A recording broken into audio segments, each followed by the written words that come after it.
نحمده ونصلي على رسوله الكريم أما بعد فأعوذ بالله من الشيطان الرجيم بسم الله الرحمن الرحيم رب اشرح لي صدري ويسر لي أمري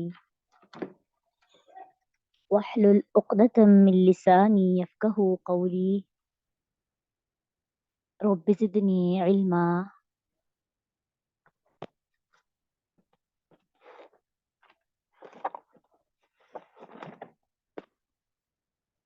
اللهم ربنا زدنا علما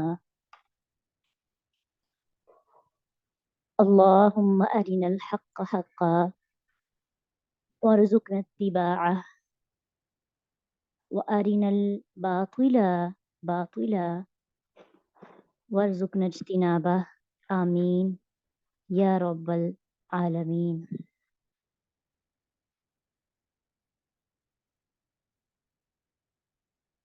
وإذ قال ربك للملائكة إني جاعل في الأرض خليفة قالوا أتجعل فيها من يفسد فيها ويسفك الدماء ونحن نسبح بحمدك ونقدس لك قال إني أعلم ما لا تعلمون. اور جب تیرے رب نے فرشتوں سے کہا کہ بے شک میں زمین میں ایک جانشین ایک خلیفہ بنانے والا ہوں، تو فرشتوں نے آگے سے کیا جواب دیا؟ اے اللہ، کیا تو ایسی چیز یا ایسی تخلیق کرنا چاہتا ہے جو زمین پہ جا کے فساد برپا کرے، ایک دوسرے کا خون بہائے؟ حالانکہ تیری عبادت کے لیے ہم کافی نہیں، تیری تسبیح بیان کرتے ہیں، تیری تقدیس بیان کرتے ہیں۔ اللہ سبحانہ تعالیٰ نے فرمایا انی اعلم ما لا تعلمون، میں زیادہ جانتا ہوں تم نہیں جانتے۔ سورۃ الفاتحہ کے شروع سے اگر ہم دیکھیں تو 3 گروہوں کا ذکر کیا گیا سورۃ البقرہ میں، اور تینوں کی وضاحت کے بعد اللہ تعالیٰ کی عبادت کا پیغام تھا، انسان کی زندگی کا مقصد کیا ہے، دلائل کے ساتھ اللہ سبحانہ تعالیٰ نے وہ ہمیں سب سمجھایا۔ اب اس زمین پر انسان کی تاریخ کب شروع ہوئی، کیسے شروع ہوئی، اس سے متعلق بات ہونے جا رہی ہے۔ اور اس زمین پر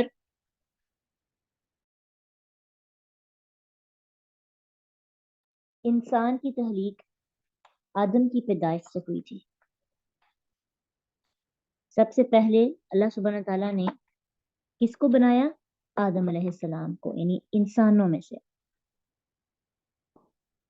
اور اس آیت سے ایک بات اور پتہ چلتی ہے کہ فرشتے ایک الگ مخلوق ہیں اور وہ انسانوں کی پیدائش سے پہلے موجود تھے، ٹھیک ہے؟ تو اللہ سبحانہ تعالیٰ نے انسان کو خلیفہ کہا کہ میں خلیفہ بنانے والا ہوں، اور خلیفہ کی ڈیفینیشن ہم نے پڑھی تھی، خلیفہ وہ ہوتا ہے جو کسی کی موت کے بعد یا اس کے غائب ہونے کی صورت میں اس کا جانشین ہو، یا پھر اپنے سارے کام ساری انجام نہ دے سکنے کی صورت میں کچھ معاملات میں اس کا نائب ہو، اسے خلیفہ کہتے ہیں۔ تو انسان کو یہاں اللہ کا خلیفہ مراد لینا یہ درست ہے، کیونکہ نہ تو اللہ پر موت آئے گی، نہ ہی وہ غائب ہے، اور نہ ہی وہ اپنے کاموں میں کسی کا محتاج ہے۔ اس لیے مفسرین لکھتے ہیں کہ خلیفہ سے مراد ایسے لوگ ہوتے ہیں جو نسلاً بعد نسل ایک دوسرے کے جانشین بنیں گے، یعنی انسان جیسے ایک دوسرے کا جانشین بنتے ہیں، ایک جاتا ہے تو دوسرا اس کے پیچھے اس کے سیٹ پہ بیٹھ جاتا ہے، پھر وہ جاتا ہے تیسرا۔ اسی طرح وراثت کے معاملات میں دیکھیں، وراثت ایک ہاتھ میں جاتی ہے، جب وہ بڑا ہوتا ہے مرتا ہے، تقسیم ہوتی یعنی اس کو سنبھالنے والے پیچھے جانشین رہتے ہیں۔ تو اس سے مراد کیا ہے؟ انسان ایک دوسرے کا خلیفہ ہے۔ اس کے علاوہ کچھ لوگ یہ بھی کہتے ہیں کہ اس دنیا کے اندر انسانوں سے پہلے بھی ایک مخلوق آباد تھی، تو اسی وجہ سے پتہ چلا تھا فرشتوں کو کہ انہوں نے بھی زمین میں فساد برپا کیا، ایک دوسرے کا خون بہایا. تو کچھ لوگ مراد لیتے ہیں پہلے جن آباد تھے، لیکن ہم اس کو یوں وائنڈ اپ کرتے ہیں کہ فرشتوں کو انسانوں کا زمین میں فساد کرنے کیسے پتا چلا. اس کا جواب یہ ہے کہ اللہ تعالیٰ نے ان کو بتا دیا تھا. اسی لیے تو انہوں نے آگے کہا نا کہ یا اللہ ہم وہی جانتے ہیں جو تو نے ہمیں بتایا ہے. ٹھیک ہے، ہمیں کچھ علم نہیں مگر جو تو ہمیں سکھائے. تو فرشتوں کا یہ سوال جو ہے یہ اعتراض نہیں تھا، بلکہ انسان کی پیدائش کی حکمت کو معلوم کرنا تھا. فرشتوں نے اللہ پہ اعتراض نہیں کیا تھا، بلکہ جاننے کی کوشش کر رہے تھے کہ انسان کیوں پیدا کیا جا رہا ہے. بس اسی لیے پوچھا کہ اے اللہ تو دنیا میں انسان کو بنائے گا تاکہ وہ فساد برپا کرے، قتل و غارت کرے. تو پھر اللہ سبحانہ تعالیٰ کو مزید انہوں نے کہا وَنَحْنُ نُسَبِّحُ بِحَمْدِكَ وَنُقَدِّسُ لَكَ، ہم ہیں نا تیری تسبیح کرنے والے، تیری پاکیزگی بیان کرنے والے، تیری حمد بیان کرنے. اب یہاں پہ ہم دیکھیں کہ فرشتوں اور انسانوں میں کیا فرق ہے. فرشتے بھی عبادت کرتے ہیں، تو اللہ تعالیٰ نے انسان کو کیوں پیدا کیا؟ اب یہ ہے کہ فرشتوں کے پاس ارادہ نہیں، وہ صرف فرما بردار، ان کے پاس اختیار نہیں. اسی سے تو کہا جاتا ہے کہ فرشتوں سے بہتر ہے انسان بننا، مگر اس میں کرنی پڑتی ہے محنت زیادہ. انسان کو اللہ نے ارادہ دیا، اختیار دیا، جس کے پاس نفس ہے. اور جو بندہ یعنی ایک شخص نفس رکھنے کے باوجود سیدھا رستہ اختیار کرے تو وہ فرشتوں سے بھی زیادہ افضل ہے. ٹھیک ہے، ایک بندہ ہے نا اس کے پاس اختیار ہی نہیں ہے کہ اس نے نو کرنا بھی ہے کہ نہیں. ایک بندے کے پاس اختیار ہے، وہ نو بھی کر سکتا ہے، یس بھی کر سکتا ہے. اگر وہ شخص آپ کا کوئی کام کرتا ہے نا تو آپ کے نزدیک وہ زیادہ مقام حاصل کر لیتے ہیں. اس کی مثال ہم یوں لیتے ہیں کہ آپ کسی کے گھر میں کام کرتے ہیں تو آپ کے پاس آپشن نہیں ہوتا کہ آپ جو ہے نا کہیں کہ میں نے نہیں کرنا. آپ اس کے انڈر رہیں، کام کر رہے ہیں، آپ نے کرنا ہی کرنا. جیسے امپلائیز ہوتے ہیں، ملازم ہوتے ہیں، کرنا ہی کرنا ہے. لیکن آپ کے بچے کے پاس اختیار ہے، آپ نے اس پر ذمہ داری نہیں لگائی یا اس کو ملازم نہیں بنایا، اس کو اختیار دے دیا، وہ چاہے تو کرے چاہے نہ کرے. تو وہی کام جب آپ کی اولاد میں سے کوئی اٹھ کے کرے اور آپ کے کہے بغیر اس کے پاس اختیار ہو کرنے یا نہ کرنے کا، مثلا ماں باپ کی خدمت کرنے کا اختیار ہوتا ہے بچوں کے پاس، کریں یا نہ کریں. تو جو اختیار رکھنے کے باوجود وہ کام کرے جو آپ کو پسند ہو تو آپ کے نزدیک اس کا مقام اور مرتبہ بڑھ جاتا ہے، کیونکہ اس کے لیے کام کرنا مشکل ہوتا ہے، اس کے پاس دو آپشن ہوتے ہیں. تو ایسے ہی انسان کو اللہ سبحانہ تعالیٰ نے اس دنیا میں بھیجا. فرشتوں کے پاس ارادہ نہیں ہے، وہ صرف فرما بردار ہے، یس سر کرنے والے ہیں. اور اللہ نے انسانوں کو بھی عبادت کے لیے بنایا ہے، لیکن ان کی عبادت کو تھوڑا مشکل بنا دیا اور کہا کہ دیکھتے ہیں اس مشکل کام کو کون کون سا انجام دیتا ہے. ٹھیک ہے، تو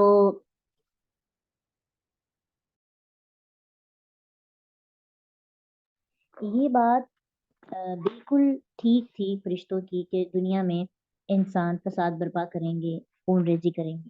بالکل ایسے ہی ہوا.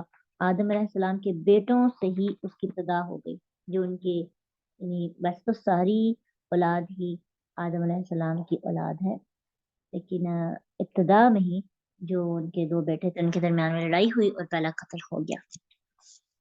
تو اس دنیا کی مثال ایک درخت کی مانند ہے. کچھ انسان کانٹے ہیں، کچھ لکڑی ہیں، کچھ شاخیں ہیں، کچھ پھل ہیں، اچھے بھی ہیں برے بھی ہیں. تو یہ دنیا برے لوگوں سے بری نہیں ہے، اس میں پازیٹیو لوگ بھی رہتے ہیں، نیگیٹو بھی لوگ بھی رہتے ہیں. لوگوں کے اندر خیر بھی ہوتی ہے جو جنوں اور فرشتوں کے اندر نہیں ہوتی. آپ نے کبھی غور کیا کہ جو کام انسانوں نے کیا آج تک فرشتوں نے نہیں کیا؟ فرشتوں نے کوئی چیز ایجاد نہیں کی، فرشتوں کے پاس نالج نہیں ہے، فرشتے علم کی جستجو کے لیے آگے محنت نہیں کرتے، طالب علم نہیں ہے. نیکی کے کام انسانوں نے ایسے کیے کہ جو کسی فرشتے نے بھی نہیں کیے. تو فرشتے انسانوں سے بہتر نہیں ہو سکتے، انسان محنت کر کے فرشتوں سے بہتر ہو سکتا ہے، کیونکہ اللہ نے انسان کو ارادہ، اختیار، سوچ سمجھ، غور و فکر کرنے کی صلاحیت دی ہے. ٹھیک ہے، کبھی کبھی ظاہری طور پر کسی چیز میں اتنا خیر کا پہلو نظر نہیں آتا، جیسے انسان کے اندر فرشتوں کو خیر کا پہلو نظر نہیں آ رہا تھا، لیکن وہ اس قدر قیمتی ہوتا ہے کہ باقی غیر ضروری چیزیں بھی برداشت کر لی جاتی۔ فرشتے نہ کھاتے ہیں، نہ شادی کرتے ہیں، اپنی مرضی سے کوئی کام نہیں کرتے، ان کے لیے نیک بننا آسان ہے۔ جنہوں نے کھانا ہے، کھانے کے لیے اب کیا کھانا ہے، اب کھاتے ہوئے اس نے یہ سوچنا ہے انسان نے کہ کیا حلال ہے کیا حرام ہے۔ فرشتوں کو تو یہ سوچنا ہی نہیں پڑتا واٹ از حلال اینڈ واٹ از حرام، یہ تو سارا کچھ کرنا کس نے؟ انسان نے۔ فرشتوں نے نہ شادی کرنی ہے، اس کے اندر خواہش ہی نہیں ہے، شہوت ہی نہیں ہے، نفس ہی نہیں ہے، تو انسان کے اندر اللہ نے نفس رکھ دیا، خواہش رکھ دی۔ اب اس نے شادی کرنی ہے، شادی سے پہلے، نکاح سے پہلے یا نکاح کے بعد بھی اس کو حلال اور حرام کا خیال رکھ کہ کیا مجھے حلال رستہ اختیار کرنا ہے اپنی جنسی خواہش کو پورا کرنے کے لیے، اور حرام رستے سے مجھے بچنا ہے۔ یہ مشکل ہوتا ہے، آپشنز ہوں آپ کے پاس، آپشنز ہوں تو آپ کو چوز کرنا بڑا مشکل ہوتا ہے۔ تو جس کے ساتھ نفس لگا ہے اس کے ساتھ شیطان بھی لگا ہے، تو انسان کے لیے نیکی کرنا مشکل ہے، فرشتوں کے لیے نیکی کرنا آسان ہے، لیکن انسان مشکل کام کر کے فرشتوں سے بھی بڑا مقام حاصل کر سکتا ہے۔ وَإِذْ قَالَ رَبُّكَ لِلْمَلَائِكَةِ إِنِّي جَاعِلٌ فِي الْأَرْضِ خلیفہ، اللہ کا خلیفہ بنانے کی حکمت ہی یہ ہے، اللہ تعالیٰ نے انسان کو بنایا اس لیے ہمیں سب سے پہلے اپنے نفس پہ کام کرنا ہے، اپنی عبادت ہمارا مقصد ہے نا، وَمَا خَلَقْتُ الْجِنَّ وَالْإِنسَ إِلَّا لِيَعْبُدُونِ، کہ اللہ نے انسانوں اور جنوں کو کیوں پیدا کیا؟ تاکہ اس کی عبادت کریں۔ ہر چیز کا مقصد اللہ کی عبادت ہے، اللہ کے سامنے جھکنا، عاجز ہونا۔ فرشتے اپنا کام کر رہے ہیں، وہ اللہ کے ہاں مقرب ہیں، ہم بھی مقرب کیسے بن سکتے ہیں؟ ہم اپنا کام کریں جس لیے ہمیں پیدا کیا۔ اب اللہ سبحانہ تعالیٰ نے فرشتوں کے اعتراض، یعنی فرشتوں کا جو سوال تھا اس کا جواب دینے کے لیے کیا کیا؟ آدم علیہ السلام کو، یا پھر آدم کی اہمیت کو واضح کرنے کے لیے اللہ نے کیا کیا؟ آدم علیہ السلام کو کچھ چیزوں کے نام سکھا دیے۔ وَعَلَّمَ آدَمَ الْأَسْمَاءَ كُلَّهَا، اللہ نے دنیا میں آدم علیہ السلام کو زمین میں بھیجنا تھا نا، تو جہاں پہ بھیجا جائے، جیسے کسی ورک شاپ میں ایک آپ کام کرنا شروع کریں تو سب سے پہلے وہ آپ کو نام بتائیں گے ہر اوزار، یہاں آپ کچن میں کام کرتے ہیں تو آپ کو پتا ہوتا ہے چھری، یہ دیگچی ہے، یہ باؤل ہے، یہ گلاس ہے، یہ سب چیزیں معلوم ہے نا، پھر یہ آپ اچھے کوک بن سکتے ہیں نا، آپ کو چیزوں کے بارے میں پتا ہونا چاہیے۔ اسی طرح اللہ نے آدم علیہ السلام کو جب دنیا میں بھیجنا تھا تو اللہ سبحانہ تعالیٰ نے آدم علیہ السلام کو ان چیزوں کے نام سکھا دیے، اشیاء کے نام، ٹھیک ہے، اشیاء کے نام سکھائے اور پھر ان کو فرشتوں کے سامنے پیش کیا۔ اس سے یہ بات پتہ چلتی ہے کہ زمین کی خلافت کے لیے صرف تسبیح اور تقدیس کافی نہیں تھی، بلکہ علم بھی ضروری تھا، جو اللہ نے آدم علیہ السلام کو دیا، فرشتوں کو نہیں دیا۔ فرشتوں کو کیوں نہیں دیا؟ فرشتوں کو خلافت کیوں نہیں دی؟ یہ اللہ کو پتا ہے، اللہ تعالیٰ بہتر جانتا ہے، اللہ کی حکمت کوئی بھی نہیں جان سکتا۔ اللہ نے فرشتوں کو ان کے سامنے پیش کیا، آدم علیہ السلام کو فرشتوں کے سامنے، اور کہا آپ کہہ رہے تھے نا کہ انسان کو کیوں بنا رہے ہو، اور انسان تو فساد کرے گا، انسان تو خون ریزی کرے گا، آپ ایسا کرو، انبئونی باسماء ہؤلاء ان کنتم صادقین، اگر تم سچے ہو اپنی بات میں کہ واقعی انسان صرف یہی کام کرتا ہے، اس کے پاس اور کوئی مقصد ہی نہیں ہوتا، تو پھر بتاؤ مجھے ان چیزوں کے نام۔ کہنے لگے سبحانک لا علم لنا الا ما علمتنا، اللہ ہمیں تو کچھ بھی نہیں علم مگر جو علم تو ہمیں عطا کرے، ہم صرف اتنا ہی جانتے ہیں جتنا تو نے ہمیں سکھایا۔ اس سے کیا پتہ چلتا ہے کہ فرشتوں کے پاس، فرشتے اللہ کے کتنے قریبی ہیں، بہت قریبی ہیں، اللہ کے قریبی ہیں نا، مقرب ہیں، تو کوئی کتنا بھی قریبی کیوں نہ ہو، علم غیب کسی کے پاس نہیں ہوتا، ورنہ فرشتے آدم علیہ السلام کے کو اللہ تعالیٰ نے جو نام سکھائے تھے، آدم علیہ السلام کے دل کی بات کو پڑھ سکتے تھے نا، چلے علم و غیب تو نہیں، دل کے حال کو، کچھ لوگ کہتے ہیں نا فلاں انسان دل کے حال کو جانتا ہے، اس کو پتا ہے کہ کیا ہوتا ہے دلوں میں، ایسے ہم کہتے ہیں۔ تو اللہ کے قریبی تو سب سے جبریل بھی تھے، اس میں مقرب ترین فرشتے بھی تھے، تو مقرب ترین فرشتے آدم علیہ السلام کے دل میں جو موجود نام تھے اسماء کے، وہ نہیں جان سکے،